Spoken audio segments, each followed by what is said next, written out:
मंदिर में शादी हो रही थी और घर घर के ही लोग उसमें मौजूद होते हैं। 75 साल का एक बुजुर्ग आदमी जो कि दूल्हा बना हुआ था और सामने दुल्हन थी 35 साल की एक महिला। जब उसके गले में बरमाला डाली जाती है तो बरमाला डालने के बाद वो बुजुर्ग इतना हंसता है, मुस्कुराता है और अपने हाथ से ही तालियां बजाने लगता है। ताली बजा रहा था। उसकी ताली को देखने के बाद, उसकी चेहरे की मुस्कुराहट को देखने के बाद सहज ही अंदाजा लग रहा था कि वो कितना खुश है।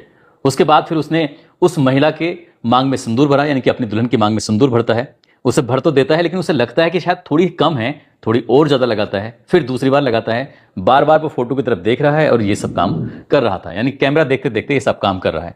उसे एकदम बड़ी खुशी का अनुभव हो रहा था, एहसास हो रहा था। उसके मुस्कुराहट को देख के, उसके चेहरे को देख कर साफ अंदाजा लगाया जा सकता है।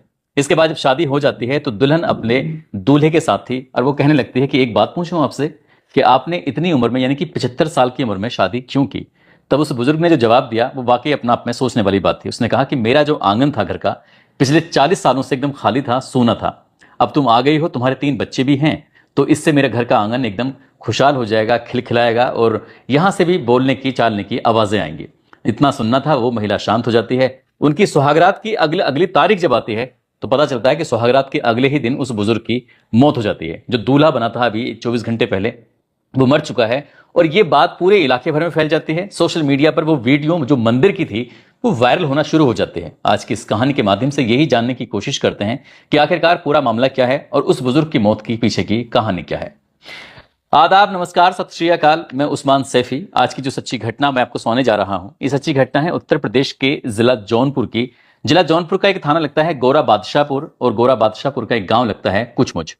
ये एक व्यक्ति है गांव का जिसका नाम है संगरू राम। संगरू राम की शादी लगभग 40 साल पहले होती है और उसकी पत्नी का नाम होता है अनारी देवी। अनारी देवी से शादी हो जाती है। उसकी जिंदगी ठीक ठाक चल रही थी लेकिन जिंदगी में खुशियां कम थी और खुशियां कम होने की वजह यह थी कि उनको कोई बच्चा या कोई संतान पैदा नहीं होती है। तब वो अकेले रहते हैं। अब यहाँ अकेले रहते हैं। परिवार के बाकी जो सदस्य होते हैं, उनके भतीजे या और भी कोई जो शख्स होते हैं, वो खाने कमाने के लिए दिल्ली की तरफ रुख कर लेते हैं। लेकिन ये परिवार, ये जो पति और पत्नी होते हैं, जिसमें संगरू राम और उनकी पत्नी अनारी देवी, ये अपने ही गांव में रहते हैं। वहीं पर जो भी थोड़ी बहुत खेती बाड़ी थी वो काम करना या फिर जो एक आध पशु थे उनकी देखभाल करना, उससे दूध होना, ये जो भी था, अपनी जिंदगी ठीक ठाक चल रही थी। लेकिन साल 2024 संगरू राम की जिंदगी में ऐसा आता है कि उसने कल्पना नहीं की थी। दरअसल उसकी जो पत्नी होती है वो बीमार हो जाती है। जैसे पत्नी बीमार होती है तो एक आध हफ्ता ही वो ठीक रहती है, उसके बाद उसकी मौत हो जाती है। अब संगरू राम बिल्कुल पूरी तरह से अकेला पड़ जाता है। परिवार के बाकी जो सदस्य होते हैं, चाहे भतीजे हों या कोई और भी हों, वो तो रहते हैं दिल्ली में। औलाद कोई थी नहीं, संतान ना होने की वजह से अब घर सूना था। अब ऐसी स्थिति में उसकी पत्नी भी मर चुकी थी। आखिरकार करे तो क्या करे। कभी अपने हाथ से रोटी बनाता था तो आसपास के लोग आकर जमघट जरूर लग जाया करता था देखने के लिए कि संगरू राम रोटी बना रहे हैं, कैसी बना रहे हैं। ये लोग देखते थे, हंसते भी थे, मुस्कुराते भी थे। लेकिन वो बुजुर्ग आदमी करता भी तो क्या करता। इसी बीच में किसी ने कहा कि तुम शादी क्यों नहीं कर लेते दूसरी। जब शादी की बात आती है तो शुरुआत में तो बड़ा अटपटा लग रहा था, अजीब लग रहा था कि ये गांव के लोग किस तरह की बातें कर रहे हैं। 75 साल की उम्र में भला कौन शादी करेगा उससे। लेकिन जब गांव के लोगों ने ये बात बार बार दोहराना शुरू कर दिया, बार बार कहना शुरू कर दिया, तो संगरू राम की दिल में भी कुछ शादी को लेकर फूल खिलने लगते हैं। उसके दिमाग में आता है कि अगर शादी हो जाए तो वाकई सही हो जाएगा। लेकिन ऐसी दुल्हन मिलेगी कहां जो इस 75 साल के बुजुर्ग आदमी से शादी करेगी। ऐसे ही करते करते वक्त आगे बढ़ रहा था और वक्त आगे बढ़ते बढ़ते गांव में कोई आता था तो कई लोग मजाक करने भी आ जाया करते थे संगरू राम से कि संगरू राम, हम तुम्हारे लिए दुल्हन की तलाश कर रहे हैं, तुम चिंता मत करो, जल्दी तुम्हारी शादी कर दी जाएगी। संगरू राम खुश हो जाया करता था कि ऐसा लग रहा था जैसे कि आप सब कुछ ठीक होने वाला है। यह अगस्त का महीना था, अगस्त 2025 की यह बात है। संगरू राम के पास एक व्यक्ति आता है, एक आदमी आता है। वो कहने लगता है कि एक पास का ही गांव है जिसका नाम है इमली पट्टी। वहां की रहने वाली 35 साल की महिला है जिसका नाम मनभावती है और मनभावती के 3 बच्चे हैं जिसमें 2 बेटे हैं और उनकी बड़ी बेटी है। अब से लगभग 7 साल पहले उसके पति की ब्रेन हेमरेज से मौत हो जाती है, यानी कि उसको उसके जो दिमाग का काम करना बंद कर दिया, फट जाता है, उसकी नसें वगैरह जो भी था, उसकी मौत हो जाती है। अब वो अपनी सास और ससुर के साथ रहती है, बच्चे भी उसके साथ रहते हैं। यदि उस महिला से बातचीत की जाए, इनकी मन भावती से अगर बातचीत की जाए तो शादी की बात बन सकती है। ये बात सुनने के बाद अब संगरू राम खुश हो जाता है। खुश तो पहले भी कई बार हुआ था, लेकिन उसके मन में एक शंका थी, एक सवाल था कि ये ऐसा तो नहीं जैसे पहले लोग मजाक करते थे, कहीं वो भी मजाक करने के लिए आए हो। लेकिन उसकी बात में दम था, उसकी बात में सच्चाई थी। और इस सच्चाई को जानने के लिए ऐसा बताया जाता है कि उसने 500 रुपए का पुरस्कार लिया था, इनाम लिया था कि अगर बात झूठ हो तो 1 पैसा मत देना और बात सच हो तो पैसे ले लेना। गांव का ही एक लड़का होता है, उसकी उम्र 22 या 23 साल के आसपास रही होगी। नाम उसका आजाद होता है। आजाद से संगरू ये बात कहता है। संगरू दरअसल उस पूरा गांव उसको दादा कह के बुलाया करता है। अब जब संगरू ने खबर भेजी उस आजाद के पास कि आजाद यहाँ आना, अब उस व्यक्ति से बातचीत कराई जाती है, उसका आमना सामना कराया जाता है। उसे जब आजाद ने पूछा कि आप कहाँ की बात कर रहे हैं, कहा कि इमलो पट्टी है गाँव, इमलो पट्टी की रहने वाली एक मन भावती है, उसके 7 साल पहले पति की मौत हो जाती है, 3 उसके बच्चे हैं, अगर उससे बातचीत की जाए तो शादी हो जाएगी। अब आजाद ने इस बीड़े को उठा लिया। आजाद ने कहा कि मैं देखता हूं कितनी सच्चाई है कितनी नहीं। वो जाता है तो सचमुच जो जानकारी थी वो बिल्कुल पक्की जानकारी थी, पुख्ता जानकारी थी। अब पुख्ता जानकारी होने के बाद यहाँ के दादा को ये पूरी कहानी बताई जाती है कि दादा ये सूचना तो बिल्कुल सच है, अब बात करनी बाकी है। अब वहां जाकर मनभावती से कहा जाता है कि देखो उनको जरूरत है एक ऐसी महिला की जो उन्हें रोटी बनाकर खिला सके, वो अकेलापन भी उनका दूर हो जाएगा, तुम्हारे बच्चों को एक नया जीवन मिल जाएगा, उनकी जो जमीन है उनका जो घर है वो तुम्हारे नाम हो जाएगा, तो क्यों ना ये शादी कर लो। उस महिला के मन में भी ये आ जाता है कि बच्चों की परवरिश के लिए जरूरी है कि घर भी हो और खेती की जमीन हो, तो इससे बढ़िया क्या हो सकता है।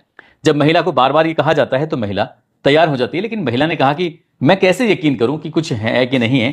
तभी घर तो दिखा दिया जाता है, घर देखकर वो महिला खुश हो जाती है। घर तो ठीक है, रोड के एकदम किनारे है, सब कुछ ठीक ठाक है। अब ऐसी स्थिति में महिला को 4 चीजें उपलब्ध कराई जाती हैं, जिसमें एक अंगूठी होती है, पायल होती है, मंगलसूत्र होता है और कान की बालियां होती हैं। जब ये महिला ये सब देखती है तो वो खुश हो जाती है। साथ ही उसको 30,000 रुपए भी दिए जाते हैं कि जाकर तुम अपने लिए कपड़े खरीद सकती हो, बच्चों की चाहो तो फीस वगैरह भी जमा कर सकती हो। अब जब इस घर में आओगी तो सब कुछ ठीक ठाक ऐसे ही होगा। तो पहले तो ये नोटरी होती है, नोटरी में ये तय कर लिया जाता है कि ऐसे शादी हुई है, ये लोग मौजूद थे, सब कुछ ठीक ठाक था। लेकिन अब अभी तक कहीं ना कहीं उस बुजुर्ग को ऐसा लग रहा था कि जो चल रहा है वो ऐसा है जैसे सपना हो या फिर कोई काल्पनिक दुनिया में वो चला गया है। लेकिन जब वो मंदिर में जाता है तो मंदिर में जाने के दौरान भी पंडित जी वहां पर मंत्र का उच्चारण कर रहे हैं। इसी बीच में उस बुजुर्ग आदमी से कहा जाता है कि तुम अपने दुल्हन के गले में वरमाला, जो जयमाला बोलते हैं, उसको डालिए। जब वो डालता है तो डालने के बाद वो इतना ज्यादा खुश हो जाता है कि उसे यकीन ही नहीं हो रहा था कि सचमुच शादी है। फिर वो अपने हाथ से ताली बजाने लगता है और ताली बजाने के बाद वो बुजुर्ग आदमी, जिसकी उम्र 75 साल के आसपास होती है, वो थोड़ा उछलने भी लगता है। जो दुल्हन है उसका पूरा चेहरा ढका हुआ है, घूंघट में है, लेकिन उसकी वो तो शायद ऐसा लग रहा था जैसे क्या उसने अपनी जिंदगी से एक समझौता कर लिया है। लेकिन बुजुर्ग को देखकर ऐसा लग रहा था जैसे उसने दुनिया की जो सारी खुशियां थी उसने सब पा ली हैं। 40 साल से जो उसके घर में एकदम सोनापन था वो सब कुछ खत्म हो चुका है। अब तो बस खुशियां ही खुशियां हैं। उसने जब माला डालने के बाद खुशी का इजहार किया, किसी ने उसे इशारा किया कि आप अब इनकी मांग में सिंदूर भी भर दो। जब वो सिंदूर भरता है बुजुर्ग आदमी, तो एक बार सिंदूर भरता है, उसके बाद लगता है जैसे कम है, तो वो फिर दोबारा से भरता है, फिर तीसरी बार भरता है। बार बार जब ये सब कर रहा था बुजुर्ग आदमी जो दूल्हा बना हुआ है, वो बेहद खुश था, उसकी खुशी का कोई ठिकाना नहीं था। लेकिन इसी बीच में दुल्हन ने उससे पूछा भी था कि मैं एक बात पूछना चाहती हूं कि तुम इतनी उम्र में शादी क्यों कर रहे हो, इसके पीछे की वजह क्या है। जब वजह बताई जाती है वो कहता है कि 40 साल पहले मेरी शादी हुई थी, कोई संतान होती नहीं है, लेकिन जैसे ही मैंने तुम्हारे 2 बेटों के और एक बेटी के बारे में सुना तो मुझे लगा कि अब घर में तुम आओगी तो बच्चे भी आएंगे, बच्चे आएंगे तो खेलेंगे, किलकारियां भी मचेंगी और खुशियां भी मनाई जाएंगी, तो लगेगा कि शायद जो जिंदगी का अधूरापन है वो एकदम पूरा हो जाएगा। ये सब कुछ ठीक ठाक था। उसके बाद फिर यहां से दुल्हन और दूल्हा ये घर पहुंच जाते हैं, उस घर में पहुंच जाते हैं, खाना बनता है। जो बड़ी बेटी होती है वो 8वीं क्लास की छात्रा भी होती है और वो उसी को जिम्मेदारी दी थी, खाना वही बनाती है। अब रात का समय था, रात के समय में ये दोनों आराम से एक दूसरे के पास बैठ जाते हैं और बैठने के बाद बहुत सारी बातें करने लगते हैं, अपनी जिंदगी से जुड़े हुए उन किस्सों कहानियों के बारे में बात करते हैं जो इन दोनों ने अपने महिला ने पिछले 7 साल में जो परेशानियां झेली थी वो उसके बारे में शेयर कर रही थी। और जो बुजुर्ग आदमी था 1 साल पहले जो उसकी पत्नी खत्म हुई थी और उसके बाद जो उसने परेशानियां झेली थी उसकी बात कर रहा था। और साथ ही गांव के लोग जो उनकी संतान न होने की बातें करते थे वो बातें कर रहा था। ये बातचीत चल रही थी। सौगात की वो तारीख थी, दिन निकलता है, दिन निकलने के बाद वो सब के सब लोग अपने अपने काम में जुट जाते हैं।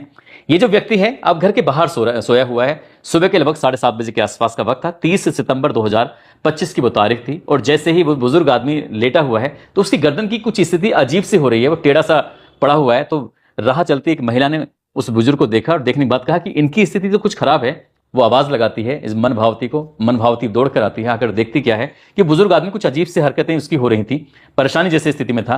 तभी आजाद को बुलाया जाता है। आजाद थोड़ा जल्दी से आता है। टेम्पो की मदद से उस व्यक्ति को पहले तो गांव के एक डॉक्टर को दिखाया जाता है। गांव का डॉक्टर कहता है कि इनकी हालत थोड़ी सीरियस है, इनको आप बाहर लेके चले जाओ। अब सरकारी अस्पताल में उसको लेके जाते हैं बुजुर्ग आदमी को, जो अभी 24 घंटे पहले दूल्हा बना था, जिसने रात उसकी सुहागरात बीती थी।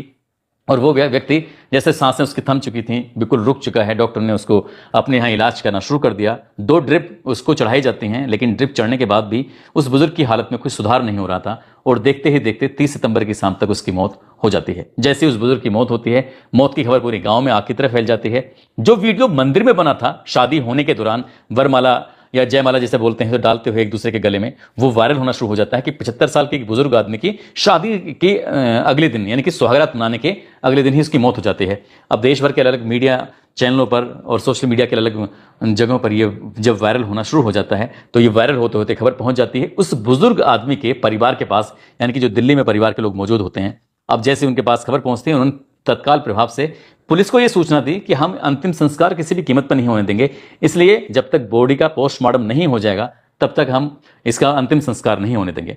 पुलिस ने इस मामले को गंभीरता से लिया, उस लाश को कब्जे में लिया, पोस्टमार्टम कराया गया और पोस्टमार्टम कराने के बाद पता चलता है कि उस बुजुर्ग की जो मौत होती है वो ब्रेन हेमरेज की वजह से हुई थी। दरअसल बुजुर्ग था ही इतना खुश, टेंशन वाली बात तो नहीं थी। हो सकता है कभी कभी खुशी में भी किसी की मौत हो सकती है। अब उसकी बुजुर्ग की मौत तो हो जाती है, जिसके ब्रेन स्ट्रोक यानी कि कोमा में वो चला गया था और खुशी था ही वो एक दिन पहले, जाहिर सी बात है। लेकिन जब उसकी मौत हो जाती है, आखिरकार मौत का कोई बहुत बड़ा कारण निकल के सामने नहीं आता है, इसलिए पुलिस ने अपनी जो इस तरह की कार्रवाई थी, उन्होंने पुलिस ने मीडिया के सामने बयान दे दिया, कहा कि अभी तक तो ऐसी कोई बात नहीं है, लेकिन फिर भी हम इस मामले की जांच पड़ताल करेंगे। यदि कोई भी तथ्य सामने आता है तो जो भी आरोपी होगा उसे किसी भी कीमत पर बख्शा नहीं जाएगा। लेकिन सबसे बड़ा सवाल यह था कि एक महिला जिसकी शादी होती है, 3 बच्चे साथ लेकर आती है, अब वो कहां जाए, क्या करे। जो दिल्ली से उसका परिवार आया था बुजुर्ग आदमी का, उसने आते ही 112 नंबर पर पुलिस को फोन किया। पुलिस को फोन करने के बाद कहा कि जब उसकी पत्नी जिंदा थी अनारी संगरूराम की, तभी उससे पहले ही उसने जो जमीन जायदाद थे वो सब हमारे नाम कर दी, परिवार के लोगों के नाम कर दिए। इसलिए अब इस महिला का इस घर के अंदर काम क्या है, इसको यहां से निकालिए। इस बात को लेकर थोड़ा बवाल शुरू हो जाता है। गांव के बड़ी संख्या में लोग इकट्ठे हो जाते हैं, महिलाएं भी इकट्ठी हो जाती हैं।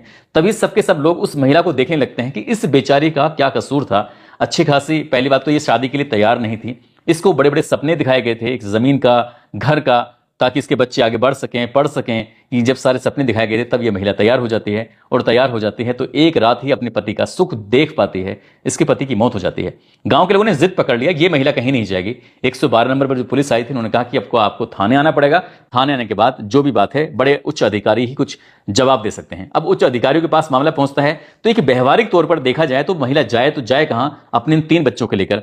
फिलहाल गांव वालों की सहमति के बाद उस महिला को यह कहा जाता है यह महिला उसी घर में रहेगी जिस घर में संगरूराम रहता है। फिलहाल तो महिला उसी घर में रह रही है, संगरूराम के उस घर में, विधवा बनकर। 7 साल पहले भी वो विधवा हो गई थी और एक रात की दुल्हन बनती है, उसके बाद वो फिर से विधवा हो जाती है। महिला ने जब पत्रकारों के सामने अपना बयान दिया तो वाकई झकझोरने वाली बात थी। वो कहती है कि मेरी जिंदगी का मजाक बनकर रह गया है, सोशल मीडिया पर उसकी फोटो वायरल हो गई है, उसके बच्चों का भी चेहरा सबके सामने आ चुका है। अब ऐसी स्थिति में वो जाए तो कहां जाए। संगरूराम की ही घर उसकी जिंदगी का ये आखिरी घर होना चाहिए, यहां से उसे कहीं भी ना भेजा जाए।